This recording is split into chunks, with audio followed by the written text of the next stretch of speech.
Merci Madame la maire. Mes chers collègues, 8 ans après la mise en place de la commission de déontologie, nous examinons ce matin une nouvelle délibération visant, ça a été dit, à fusionner les deux instances existantes, la commission de déontologie du Conseil de Paris et la déontologue centrale de la ville de Paris, à élargir son champ de compétences et à renforcer les obligations afférentes. Au groupe Modem, nous sommes convaincus que les principes en matière de déontologie, soit la prévention des conflits d'intérêts et tout risque d'enrichissement personnel, ont pour but de contribuer à renforcer le lien entre les citoyens et leurs représentants. Et c'est la raison pour laquelle nous avons soutenu et accompagné depuis 2014 toutes les démarches visant à installer la commission de déontologie, tout en regrettant que la déontologie ne passe pas par la suppression des jetons de présence à Paris. Et c'est à l'aune de cet objectif, retisser le lien entre élus et concitoyens, que nous examinons la réforme qui nous est aujourd'hui proposée. Et nous sommes circonspects. Pas par la fusion des instances, puisque si les enjeux, selon qu'on soit élu ou agent, diffèrent, la présence d'interlocuteurs dédiés répond à l'hétérogénéité des situations tout en posant des principes communs.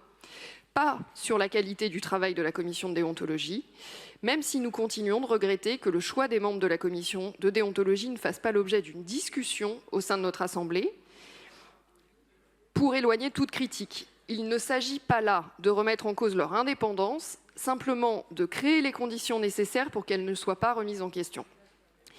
Nous sommes plutôt circonspects sur la mise en œuvre de cette réforme. Depuis 2014, les obligations s'ajoutent les unes aux autres. Cette délibération porte l'ambition d'élargir à nouveau son champ de compétences à de nouvelles catégories, et j'en citerai deux. Les collaborateurs des groupes politiques, qu'il s'agisse de stagiaires ou de collaborateurs, et les conseillers d'arrondissement. Les collaborateurs et stagiaires de groupe, ce sont des jeunes gens entre 20 et 30 ans qui travaillent pour un groupe politique, y compris dans l'opposition, et qui devront, conformément au droit de suite, rendre des comptes jusqu'à 3 ans après leur départ de la ville, de leur travail, ce qui représente un risque de frein pour leur carrière.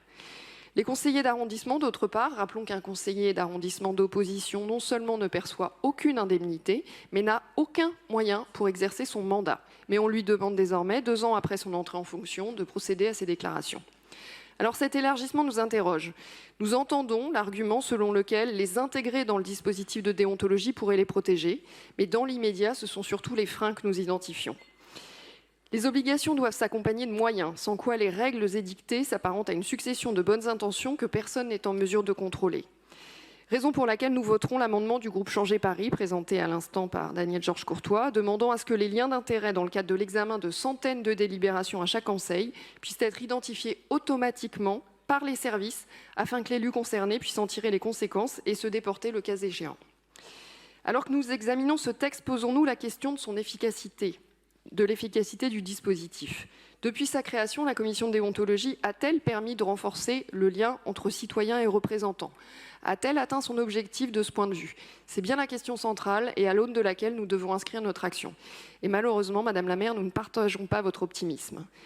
L'élargissement du champ de compétences, l'absence de sanctions effectives font du dispositif un catalogue de bonnes intentions et les questionnements demeurent et de nouveau se font jour sans que la commission de déontologie n'ait les moyens d'y répondre. Prenons garde à ce que les règles soient lisibles, compréhensibles par tous. Veillons à donner les moyens à la commission de déontologie et aux élus de prévenir et contrôler les éventuels liens d'intérêt pour qu'ils ne se transforment pas en conflit d'intérêts. Je vous remercie.